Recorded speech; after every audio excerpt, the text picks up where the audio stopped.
అందరికీ నమస్తే. Exact 1 year అయింది సినిమా రిలీజ్ అయ్యి.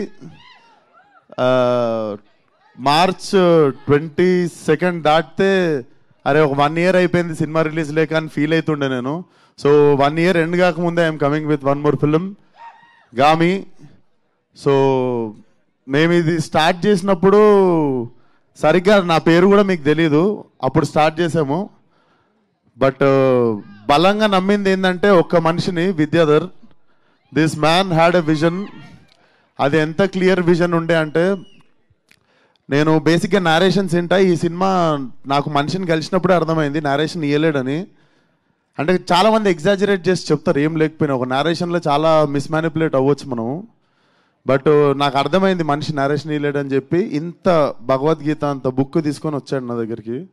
అండ్ నా ఎదురుగానే టీచర్లాగా కూర్చుంటే మార్నింగ్ నుండి ఈవినింగ్ వరకు చదివి నేను ఈ సినిమా చేస్తున్నా అని చెప్పినుండే. నాకు అన్ని సినిమాలు ఇచ్చిన కిక్ వేరు.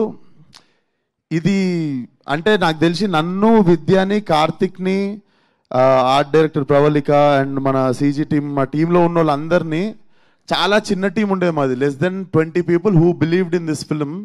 అండ్ అక్కడ నుండి స్టార్ట్ అయ్యి today watching it on big screen feel so proud. And అన్ని చెప్తున్నా కదా, అన్ని సినిమాలు వేరు. అన్ని సినిమాలకి చెప్తాం రండి సినిమా చూడండి, మా సినిమాలో అది ఉంది ఇది ఉంది. కానీ ఈ సినిమాలో ఉన్నది ఏది నేను మీకు వోకల్గా చెప్పలేను.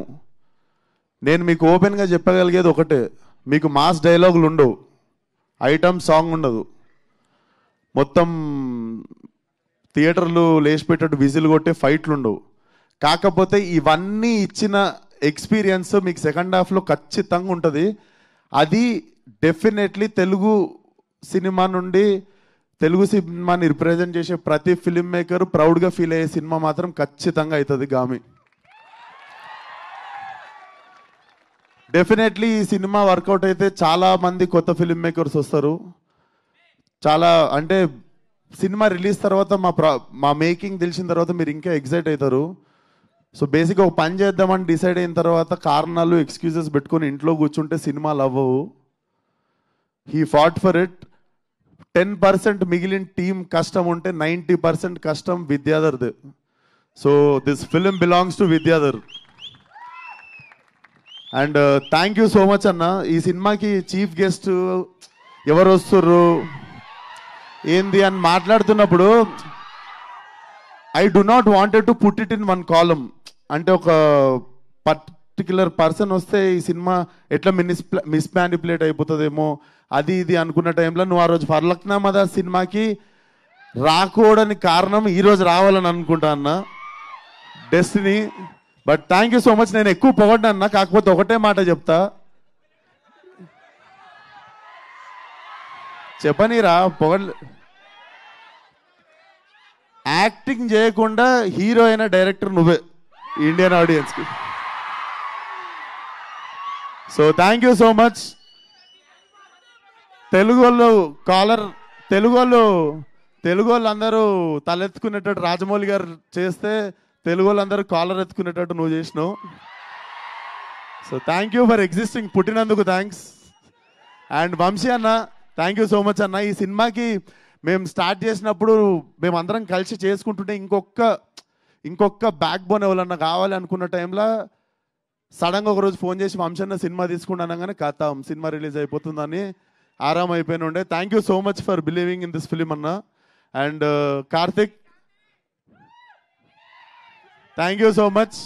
And he is so loyal to his investors. Crowd funding సినిమాని స్టార్ట్ చేసిండు. మేము ఎవరం ఎన్ని మాట్లాడినా కార్తిక్ నోట్ నుండి ఫస్ట్ వచ్చే పదం thanks to the crowd who believed in them even when I was not part of that film. So crowd నుండి ఫండ్ చేసిన వాళ్ళందరికీ కూడా చాలా చాలా పెద్ద థ్యాంక్స్. అండ్ ఫైనల్లీ మా ఫ్యామిలీ, అక్కడ మా మమ్మీ, డాడీ, అక్క అక్కడ ఉన్నారు. Thank you so much. నేను ఈ షూటింగ్కి పోతున్నప్పుడు ఏం తిరుగుతున్నావు ఏం చేస్తున్నావు అంటుండే, ఇదే చేస్తుండే.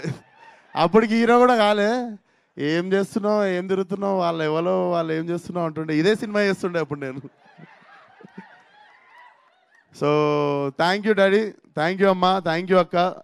నాకు లైఫ్లో ఎంత పెద్ద ప్రాబ్లం వచ్చినా వాళ్ళ ముగ్గురు ముఖం చూస్తే నాకు ప్రతి ప్రాబ్లం చిన్నగా కనిపిస్తుంది. So thank you for always believing in మీ. లవ్ యూ మీ ముగ్గురికి. ఇంకా మాట్లాడదాం. ప్రీ రిలీజ్ ఉంది March 8th థియేటర్ రండి. కొత్తగా ర్యాంప్ అవుతుంది. Thank you.